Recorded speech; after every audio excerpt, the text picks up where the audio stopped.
Akwụnye ndị akụnụ je na abata ete Jesu. Yes, sir. Na ebe a. Kedu onye kọtụ ki akwụnụ nwa? I want coffee. Ha? I want. Kọtụ ki ndị a. Yes, sir. Na the shops.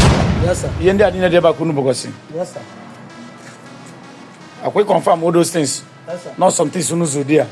Ndị a recover akwụya. Yes, sir. Yeah, this is the number of the motor. Ịbaka shop ndị mmadụ. Yes, sir. Ka unu na-arụ. So n'ọnụ nweje baka shop na abata ete.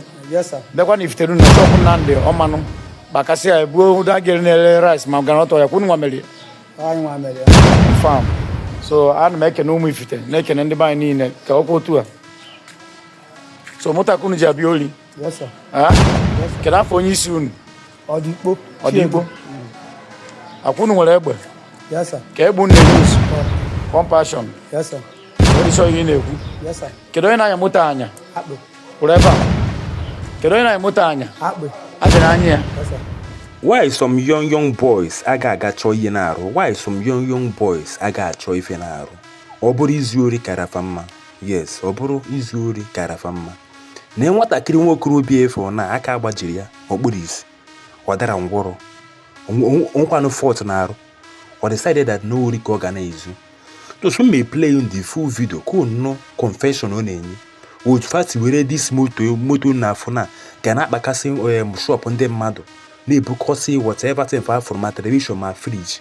Those who may play in the full video, go matter that na some people they so I don't know how to put it. I don't know how to put it. Some people will be trafamiri.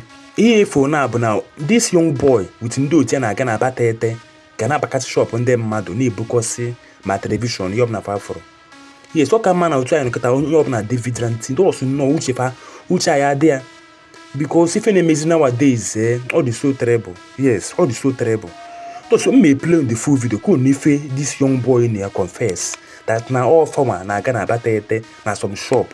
Just not back a shop on them because my television, my provision, whatever say for me shop. Just may play in the full video.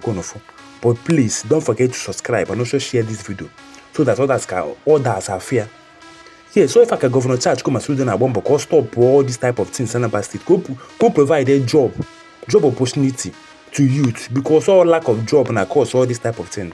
So soon may play in the full video, go know the type of thing this guy need. Just watch this video, go fear. Akwụnye ndị akụnụ je na abata ete Jesu. Yes, sir. Na ebe a. Kedu onye kọtụ ki akwụnụ nwa? I want coffee. Ha? I want. Kọtụ ki ndị a. Yes, sir. Na the shops. Yes, sir. Ihe ndị a niile dị ebe akụnụ bụgosi. Yes, sir. Akwụnye confirm all those things. Yes, sir. Not some things unu zo there. Ndị a recover akwụya. Ngwa bịa. Please, our good governor, the governor of Anambra State, yes, because if I know he create more job opportunity because all lack of job opportunity na cause nwatakịrị okorobịa ahụ siri ike isi arịa awa ya ọ ba arịa egbu ya nwa ife na-eme ya ọ ga na-agbakọsị shop ndị mmadụ. Biko, our good governor, thank you for your good work in Anambra State. Watch this young boy na ọba na-agbajiri nwa ife na-ayị ọ bụrụ nnọọ izu ori karịa mma. Ọ bụrụ izu ori karịa mma. Ka okwu abụrụ ife mụta dịrị unu. Thanks for watching.